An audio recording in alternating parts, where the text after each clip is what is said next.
Good morning again, folks.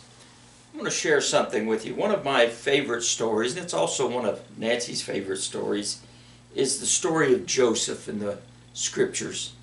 Joseph was the favorite son of Jacob, and he was given the coat of many colors and all of those things.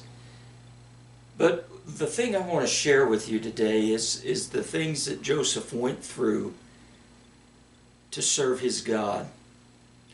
His brothers, he was sent to his brothers to see how they were doing. They were out with their sheep in the fields. And when they saw him coming, they said this in chapter 37 and verse 20. Behold, here comes the dreamer. Let us slay him and cast him into a pit, and then we'll say some evil beast has devoured him, and we shall see what shall become of his dreams. You know, so many times in our lives, we start out with great dreams. We start out with things that we want to see God do and all of these things, and life comes against us and causes us pain. But what really matters is how we hold fast to the hand of God. Joseph was sold at the age of 17. He was a slave for so many years, and then when he would not succumb to the wiles of his Potiphar's wife, he was put in prison. So for 13 years he was a prisoner and he was a slave. And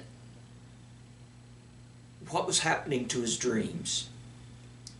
But after those 13 years, at the age of 30, when Pharaoh dreamed a dream and God gave the vision to Joseph to help him, Joseph became the second man in the nation, just below Pharaoh. Nobody else but Pharaoh was ahead of him.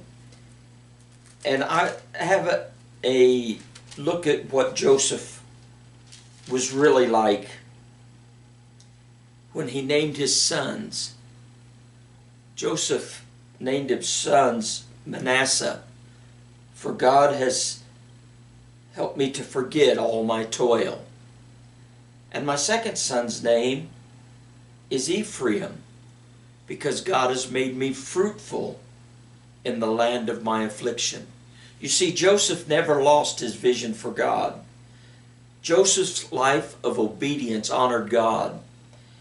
And God honored Joseph by walking with him through all of the situations and all the problems that he had.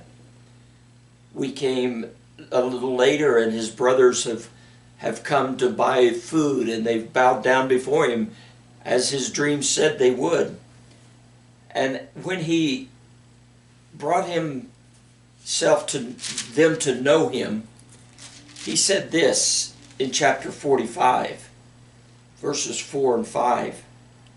And Joseph said to his brethren, Come near to me, I pray you. And as they came near, he said, I am Joseph, your brother, who you sold into Egypt. Now therefore be not grieved or angry with yourselves that you sold me here, for God sent me before you to preserve life.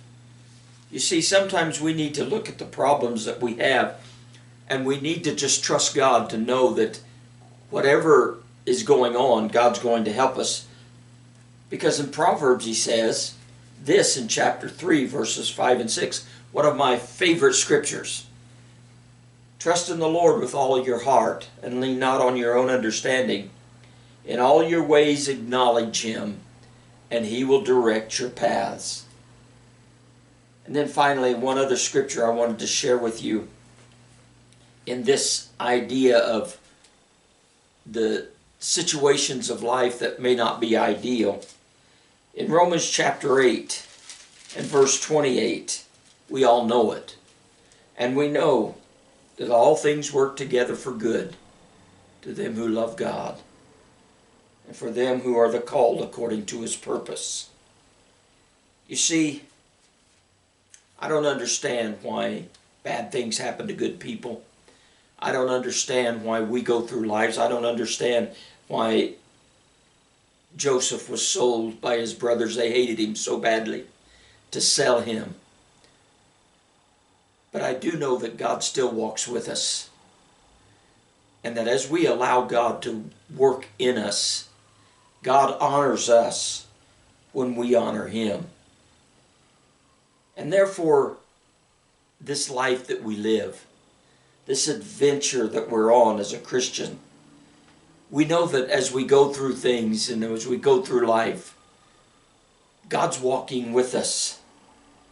And it's an exciting thing to know, as Joseph's brothers said, let's see what shall become of his dreams.